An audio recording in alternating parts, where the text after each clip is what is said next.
41번입니다. 검사 작업자가 한 로트에 100개인 부품을 조사하여 6개의 부적합품을 발견했으나 로트에는 실제로 10개의 부적합품이 있었다면 이 검사 작업자의 휴먼에러 확률은 얼마인가? 휴먼에러 확률에 대한 문제고요. 휴먼에러 확률이기 때문에 당연히 공식이 있습니다. 이 공식은 해설 쪽에 간단하게 설명이 되어 있습니다. 전체 에러 기회의 횟수분의 실제 인간의 에러 횟수입니다. 전체 에러 기회의 횟수라고 하면 전체를 생각해 주시면 됩니다. 이 문제에선 한 개 로트에 100개가 들어있다라고 했습니다. 100개 중에서 이제 휴먼 에러를 얼마나 일으켰는지를 보는 거기 때문에 분모는 전체 에러 기회의 횟수 분모는 100이 됩니다. 그리고 100분의 그리고 실제 인간의 에러 횟수입니다. 실제 작업자가 에러를 범한 횟수를 찾아주면 되고요. 실제로 부적합품이 10개가 있었습니다. 그러면 부적합품 10개가 있었는데 이 중에서 6개를 발견했습니다. 그러면 6개를 빼주면 됩니다. 여기에서 실제로 10개 있는 불량품 중에서 6개를 찾았습니다. 6개를 찾았다라고 하면 6개는 휴먼 에러가 아니죠. 찾을 걸 당연히 찾았기 때문에 이 6에 대해서는 6개의 부적합을 발견한 거에 대해서는 휴먼 에러가 아닙니다. 그러면 여기에서 휴먼 에러는 10개인데 6개를 찾았기 때문에 여기에서는 4개가 휴먼 에러가 됩니다. 그래서 분자는 4가 됩니다. 이 문제 이해하셨죠? 그래서 100분의 4를 만들어주고 100분의 4라고 하면 0.04 계산기 없이도 충분히 계산이 가능하시죠? 그래서 41번의 정답은 1번, 42번입니다.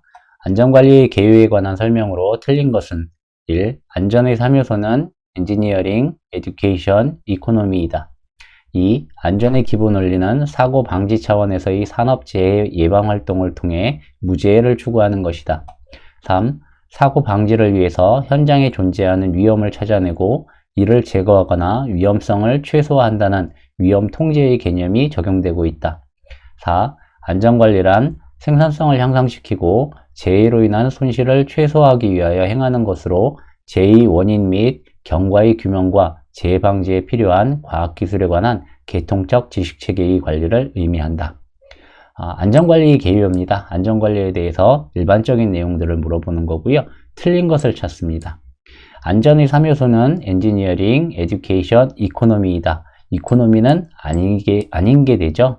엔포스먼트 해서 강제성을 띈다 이런 의미입니다.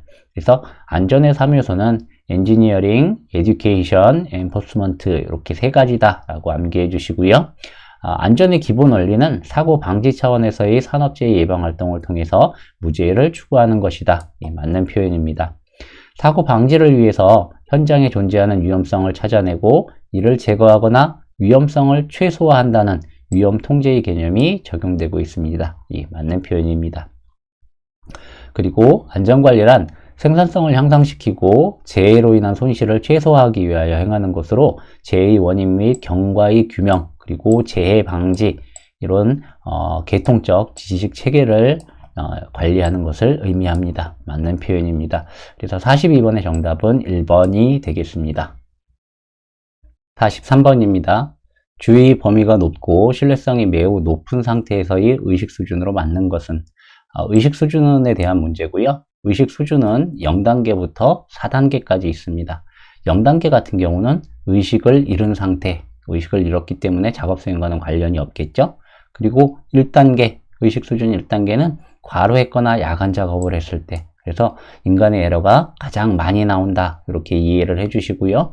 졸음운전 여기에 1단계가 있습니다. 그리고 2단계 같은 경우는 휴식 시에 볼 수 있습니다. 휴식할 때 무심코 에러를 저지르기 쉽다. 이렇게 이해를 해주시고요. 단순 반복 작업할 때 이럴 때 의식 수준 2단계다. 그리고 3단계 같은 경우는 적극적인 활동을 할 때 의식 수준이 명쾌하다. 그래서 에러를 범할 일이 거의 없다. 이렇게 외워주시면 되고요. 4단계 같은 경우는 과도긴장, 흥분 이럴 때입니다. 그래서 한 곳에만 그 의식이 집중되기 때문에 판단력은 조금 둔화되는 경향이 있습니다. 의식 수준을 외워주실 때 1단계부터 4단계까지 팁을 조금 드리자면 의식 수준 0단계는 잠을 잘 때다 이렇게 생각을 해주시고요. 잠을 자기 때문에 아무것도 안 하죠. 그냥 잠만 자는 거기 때문에 작업 수행과는 관련이 없습니다. 그리고 1단계입니다. 1단계는 잠에서 금방 깨었을 때, 때는 정신이 멍하죠. 그래서 에러를 빈발하게 일으키는 그런 단계입니다. 잠에서 금방 깨어나서 멍한 상태. 그래서 졸음운전 이렇게 이해해 주시면 되고요. 그 다음에 2단계입니다. 2단계는 잠에서 깨어나서 얼마 지나지 않아서 잠결에 화장실을 가는 그런 상태라고 봐주시면 됩니다. 그래서 무심코 에러를 저지르죠. 화장실 가다가 벽에 부딪히고 바닥에 있는 물건을 못 보고 밟고 넘어가는 그런 단계가 되겠습니다. 그리고 3단계 같은 경우는 화장실에 가서 세수하고 머리 감고 그 다음에 출근 준비하는 이때가 가장 명쾌하죠. 그래서 가장 빠른 시간에 할 수 있고 그래서 에러를 일으킬 확률이 거의 없습니다. 그리고 4단계 같은 경우는 과도, 긴장, 흥분 이렇게 표현을 했는데 출근 중이다 라고 생각을 해주시면 됩니다. 출근을 해야 되는데 출근 시간에 지각을 할 것 같습니다. 제 시간에 도착을 못할 것 같습니다. 이렇게 되면 과도 긴장하거나 흥분하거나 그래서 빨리 가려는 생각만 하고 한 곳에만 집중을 하다 보니까 판단력이 둔화돼서 사고도 일으키기 쉽다. 이렇게 아침에 일어나서 출근할 때까지의 과정하고 인간의 의식 수준하고 이렇게 연계를 지어서 기억을 해주시고 암기를 해주시면 암기하시기가 조금 수월하실 것 같습니다. 그래서 43번의 정답은 4번 3단계가 의식 수준이 가장 높은 단계가 되겠습니다. 44번입니다. 작업자가 400명이 작업하는 사업장에서 일일 8시간씩 연간 300일 근무하는 동안 10건의 재해가 발생하였다. 도수율은 얼마인가? 단, 결근율은 10%이다. 도수율을 구하는 문제입니다. 도수율에 대한 공식은 다 알고 계시죠? 연간 근로시간분의 재해 건수 곱하기 10의 6승 이렇게 구합니다. 그러면 우린 제일 먼저 해야 될 게 연간 근로시간을 구해주면 됩니다. 연간 근로시간은 문제에 주어져 있죠. 400명이 작업을 하고요. 8시간씩 작업합니다. 그리고 300일 동안 작업을 했습니다. 그러면 400 곱하기 8 곱하기 300 이렇게 하면 연간 근로시간이 구해집니다. 그래서 연간 근로시간은 96만 시간이 되겠고요. 그런데 문제에서 결근율이 주어졌습니다. 결근율이 10%이다 라고 했습니다. 그래서 결근율이 주어졌기 때문에 우리는 결근한 걸 빼줘야 됩니다. 얼마나 결근을 했는지. 그래서 96만 시간 중에서 10%를 빼냅니다. 그 빼내는 방법이 1-0.1 이렇게 됩니다. 100%에서 10%를 빼줬다. 남는 건 0.9. 그래서 90%, 96만 시간 중에 90%는 회사에서 다들 근무하는 시간이었다. 이렇게 봐주시면 되고요. 그 시간이 86만 4천 시간입니다. 86만 4천 시간이고요. 분자는 1000만 시간입니다. 10의 6승이고 10건의 재해가 발생했다라고 했기 때문에 10 곱하기 10의 6승 이렇게 해서 구합니다. 이렇게 구해서 여러분들께서는 손으로 계산하려고 하지 마시고 계산기 지참이 가능하니까 계산기로 계산을 해주시면 11.57 이렇게 나옵니다. 그래서 44번의 정답 도수율은 11.57 3번이 되겠습니다. 45번입니다. 재해 발생 원인의 포엠에 해당하지 않는 것은 포엠에 대한 문제고요. 1번 man, 2번 무브먼트, 3 머신, 4 매니지먼트. 포엠은 이미 다 외우고 계시죠? 많이 나오는 문제이기 때문에 알고 계시리라 생각합니다. 포엠은 man, 머신, 미디어, 매니지먼트 이렇습니다. 그래서 45번의 정답은 2번 무브먼트는 포엠에 해당하지 않습니다. 46번입니다. 인간 과오를 방지하기 위하여 기계 설비를 설계하는 원칙에 해당되지 않는 것은 1. 안전 설계, 2. 베타 설계, 3. 조절 설계, 4. 보호 설계. 인간 과오를 예방하기 위한 설계 기법입니다. 설계 원칙입니다. 안전 설계, 베타 설계, 조절 설계, 보호 설계. 인간 과오는 많이 외워보셔서 딱 들어보시면 조조설계가 아닐 것이다 라는 추측을 하실 수 있을 겁니다. 46번의 정답은 3번 조조설계가 설계 원칙에 해당하지 않고요. 안전설계라고 하면 페일세이프 이런 것들을 떠올려 주시고요.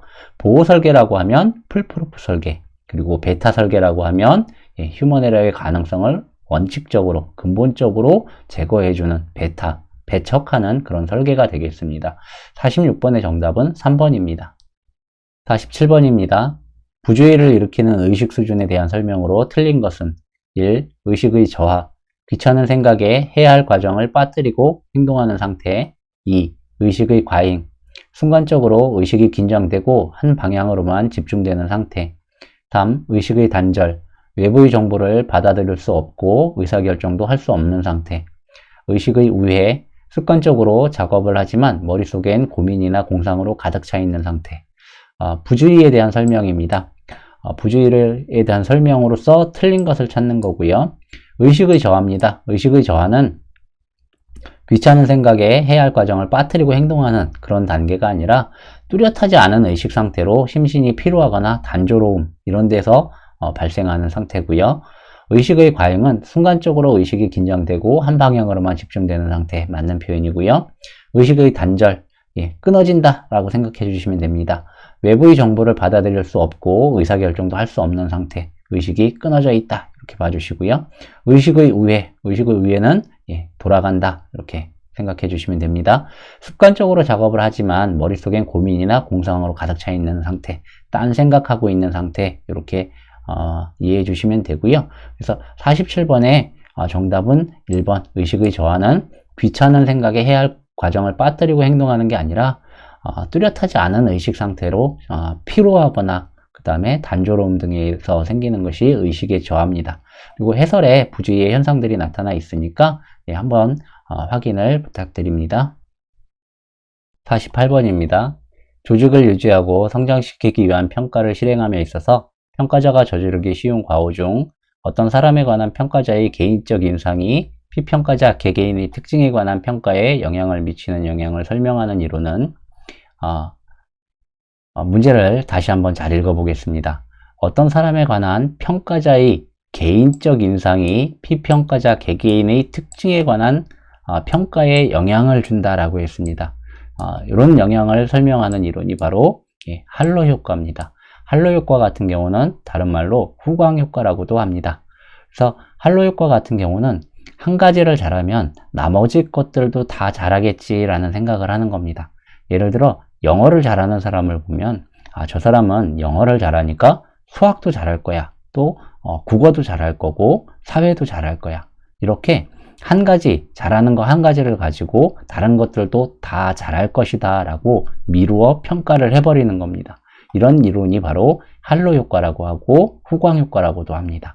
그래서 48번의 정답은 1번 할로 효과가 되겠습니다. 49번입니다. 집단 간 갈등 원인과 이에 대한 대책으로 틀린 것은 1. 영역 모호성, 역할과 책임을 분명하게 한다. 2. 자원 부족, 계열 회사나 자회사로의 전직 기회를 확대한다. 3. 불균형 상태, 승진에 대한 동기를 부여하기 위해서 직급 간 처우의 차이를 크게 둔다. 4. 작업 유동의 상호 의존성, 부서 간의 협조, 정보 교환, 동조, 협력 체계를 견고하게 구축한다. 집단 간 갈등 원인입니다. 원인과 이에 대한 대책으로서 틀린 것을 찾는 거고요. 영역이 모호합니다. 영역이 모호할 경우에 역할과 책임을 분명히 하는 건 좋은 대책입니다. 그리고 자원이 부족합니다. 계열회사나 자회사의 전직 기회를 확대한다. 역시 좋은 대책이고요. 불균형 상태, 승진에 대한 동기를 부여하기 위해서 직급 간 처우를 크게 한다. 직급 간의 처우를 크게 한다라는 의미는 서로 차이를 두겠다라는 의미고요. 그렇다면 차이를 받는 쪽, 또 차이를 받지 않는 쪽, 이런 쪽에서는 서로 자기 집단 간에 갈등이 생기겠죠. 서로 집단 간에. 그래서 3번 같은 경우는 대책이 아닙니다. 좋은 대책이 아니고요. 작업 유동의 상호 의존성, 부서 간의 협조, 정보 교환, 동조, 협력 체계를 견고하게 구축한다. 좋은 대책입니다. 49번 같이 집단 간 갈등 원인, 이런 문제도 꼭 시험에 한 문제씩은 나오는데 이 문제를 해결하실 때 갈등 원인이 되는 건 주로 서로 간에 집단 간에 차이가 존재한다는 거거든요.